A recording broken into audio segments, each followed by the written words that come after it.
ठीक है, अभी नेक्स्ट टॉपिक क्या है हमारा, ये आपका fifth topic, horizontal circular motion का ये फिफ्थ टॉपिक है। इसे कहते हैं कंसेप्ट ऑफ फनल। देखिए असल में ये आपके थियोरी में नहीं दिया हुआ है, बट ये एक्सरसाइज मतलब आपके एग्जाम्पल में दिया हुआ है, तो ये करना इंपॉर्टेंट है, इसे सिखा रहा हूँ आपको। देखो एंट्रेंस पॉइंट ऑफ व्यू भी इंपॉर्टेंट है, एंट्रेंस में भी ऐसे क्वेश्चन आ सकते हैं। ऐसे क्या होता है असल में, इसको कहते हैं फनल, और यहाँ से एक एंगल बनता है, उसे कहते हैं सेमी वर्टिकल एंगल। क्या कहते हैं इसे कहते हैं सेमी वर्टिकल एंगल, थीटा। तो अब देखो असल में क्या पता है, आपने बचपन में वो खेला है कभी, मार्बल देखा, गोटियाँ, क्या करते हो आप लोग उसमें, समझो आपके पास एक फनल में कुछ है, क्या करो उसके अंदर ऐसे मार्बल लो घुमा दो अंदर, इससे घूमेगा वो मार्बल अंदर। तो अब जो घूम रहा है तो वो कितने फ्रीक्वेंसी से घूम रहा है, उसका टाइम पीरियड कितना है, वो कितने बी से घूम रहा है, यानी कितने लीनियर वेलोसिटी से घूम रहा है, तो वो आप सबको फाइंड करने आना चाहिए। तो वही कंसेप्ट असल में यहाँ पर है। क्या किया आपने, एक फनल शेप का स्ट्रक्चर है, क्या किया आपने, उसके अंदर एक मार्बल लिया और घुमा दिया, मार्बल अंदर घूम रहा है। तो अब समझो इस पॉइंट पे बात कर रहे हैं, तो हमें इस पॉइंट पर इस मार्बल की फ्रीक्वेंसी, इसका एंगुलर वेलोसिटी और इसका वेलोसिटी कितना है वो फाइंड करना है। स्टार्ट है, फाइंड, ठीक है, फाइंड करते हैं। देखो ध्यान से, तो क्या करना है सबसे पहले, वही सेम चीज़। अब देखो पहला कौन सा था इसके अंदर, 4 फोर्स सिखाया था आपको, टेंशन, दूसरा कौन सा था, नॉर्मल रिएक्शन, तीसरा वेट, और चौथा कौन सा था, फ्रिक्शन।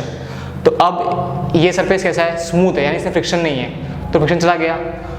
और जो टेंशन था वो क्या पता था, tension comes always in string, ये स्ट्रिंग है क्या, स्ट्रिंग है, ये स्ट्रिंग नहीं है, तो इसमें टेंशन नहीं आने वाला। तो क्या आएगा इसके अंदर आएगा नॉर्मल रिएक्शन। तो ध्यान दो, तो if you write normal reaction here, तो नॉर्मल रिएक्शन कैसा हो जाएगा इसका, always perpendicular to the surface, ये हो गया इसका नॉर्मल रिएक्शन। और वेट कैसा होगा, हमेशा नीचे, क्या बोलेंगे इसको, वर्टिकली डाउनवर्ड, डब्ल्यू हो गया यहाँ पर। ठीक, अब नेक्स्ट क्या करोगे, अगेन आपको रिजॉल्व करना है इसको 2 कंपोनेंट में, एक आ जाएगा ऐसा कंपोनेंट और एक आ जाएगा ऐसा कंपोनेंट। अब इंपॉर्टेंट की कौन सा क्या बनेगा। अब देखो ये एक वर्टिकल लाइन है, ये एंगल थीटा है, सेम ये भी वर्टिकल लाइन है, तो ये एंगल भी क्या बन जाएगा आपका, थीटा बन जाएगा। ठीक है, तो अब यहाँ पर n cos थीटा मत देना है, ये एंगल देखो यहाँ से बन रहा है, हमें एंगल यहाँ से तो यहाँ से चाहिए एंगल, समझो। हाँ, ये एंगल जो थीटा है ना, वो थीटा नॉर्मल कंपोनेंट के एंगल का थीटा बन रहा है, तो यहाँ पर n cos थीटा मत लिख देना, यहाँ पर देखते हैं क्या आएगा अभी कुछ देर में। अब देखो समझो क्या होता है, लेट्स से देखो ये एंगल है, अब देखो आपको पता है ये नॉर्मल रिएक्शन और ये सरफेस, इनके बीच में कितना एंगल है, 90 डिग्री एंगल इनके बीच में। नॉर्मल ये क्या होता है, what is the definition of, इसका डायरेक्शन क्या होता है नॉर्मल रिएक्शन का, it is always perpendicular to the surface. तो अगर ये सरफेस है तो इसका परपेंडिकुलर रहेगा ना, तो इनके बीच में एंगल कितना बनेगा, 90 बनेगा। अब लेट्स से देखो ये एंगल समझो ऐसे एक बीच बना दिया मैंने, ये आपका नॉर्मल कंपोनेंट है एक, अगर ये एंगल थीटा है तो ये कितना हो जाएगा, ये हो जाएगा 90 माइनस थीटा।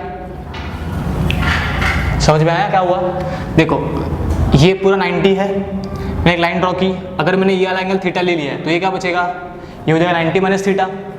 देखो अगर लेट से अगर मैं बोलता ये 30 डिग्री है तो ये कितना होता, 60 डिग्री। कैसे किया, 90 में से 30 माइनस कर दिया, 60 आया, तो 90 माइनस थीटा हो गया, ये वाला एंगल हो गया।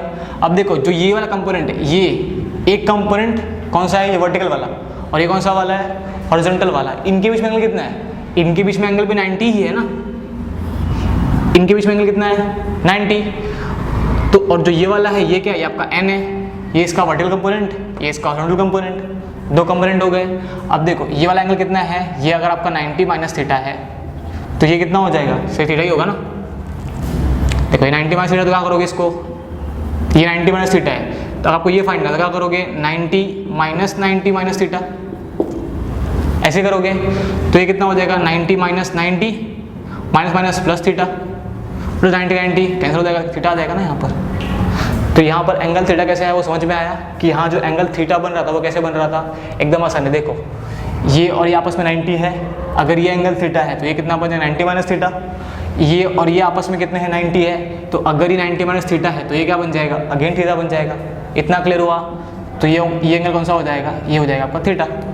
इतना समझ में आया गाँव वालों, सबको समझा, ठीक है। अब नेक्स्ट देखो, नेक्स्ट क्या करोगे, आपको एंगल मिल चुका है, क्या करना है, ऊपर आपको लिखना है कंपोनेंट, तो ये क्या बन जाएगा, ये बन जाएगा n साइन थीटा, और ये क्या बन जाएगा, ये बन जाएगा n कॉस थीटा।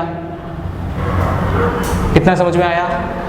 नेक्स्ट क्या करोगे, सेम अपर वाले फोर्सेस, नीचे वाले फोर्स को बैलेंस करेंगे तो लिख दो n sin theta will balance, नीचे कौन है W यानी कौन है mg। नेक्स्ट इस तरफ कौन है n cos थीटा है, वो किसको बैलेंस करेगा, सूडो फोर्स को। क्या है उसका फॉर्मूला, mv²/r। क्या करोगे, दोनों का डिवाइड कर दो तो क्या हो जाएगा n sin theta upon n cos theta. यहाँ पर क्या हो जाएगा mg और नीचे क्या हो जाएगा mv²/r, यही हो जाएगा। अभी क्या देखोगे यहाँ पर, क्या यहाँ से देखो क्या हो जाएगा, this m and this m will cancel, this n will cancel, what is sine upon cos, tan। So tan theta क्या हो जाएगा, tan theta is equal to, ये r जाएगा ऊपर rg अपॉन v², तो v कितना हो जाएगा फाइनल, b हो जाएगा v is equal to rg upon tan theta, और ये डिवाइड के अंदर आ जाएगा, रूट के अंदर। समझ में आया, देख रहे हो क्या फर्क आ रहा है इसमें। बाकी सब आपने जो ड्राइव किया था उस सब में क्या आ रहा था, v is equal to rg tan theta आ रहा था, इसमें क्या आ रहा है v is equal to rg upon tan theta. तो ये एक फ़र्क आता है। क्या होता है कि जब आपको दिमाग में ऐसे बैठर है, अगर आप ये सम सॉल्व नहीं करोगे पहली बार ना, तो क्या अगर आप जब आप सम को पहली बार देखोगे आपका लगेगा v is equal to rg tan theta, but इसमें क्या है v is equal to rg upon tan theta है। तो ये एक इंपॉर्टेंट कंसेप्ट था। v मिल गया, अब क्या फाइंड करना है आपको, टाइम पीरियड फाइंड करना है। टाइम पीरियड का फॉर्मूला क्या होता है, is equal to 2π r upon v, ये पता है आपको, टाइम पीरियड का ये फॉर्मूला है। v पुट करोगे यहाँ पर तो क्या आ जाएगा, t is equal to 2π, r वैसे रहने वाला है, v क्या बन जाएगा, v बन जाएगा rg अपॉन tan थीटा, ये रूट के अंदर जाएगा, tan जाएगा ऊपर, क्या हो जाएगा t इज इक्वल टू 2π।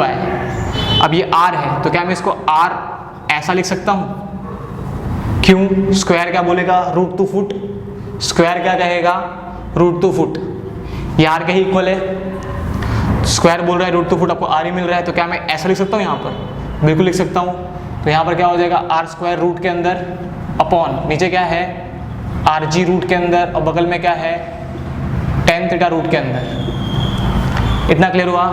तो what is final answer you will get, आपको मिलेगा 2π r² tan theta upon rg, root के अंदर आ जाएगा ये एक स्क्वायर और ये r कट जाएगा।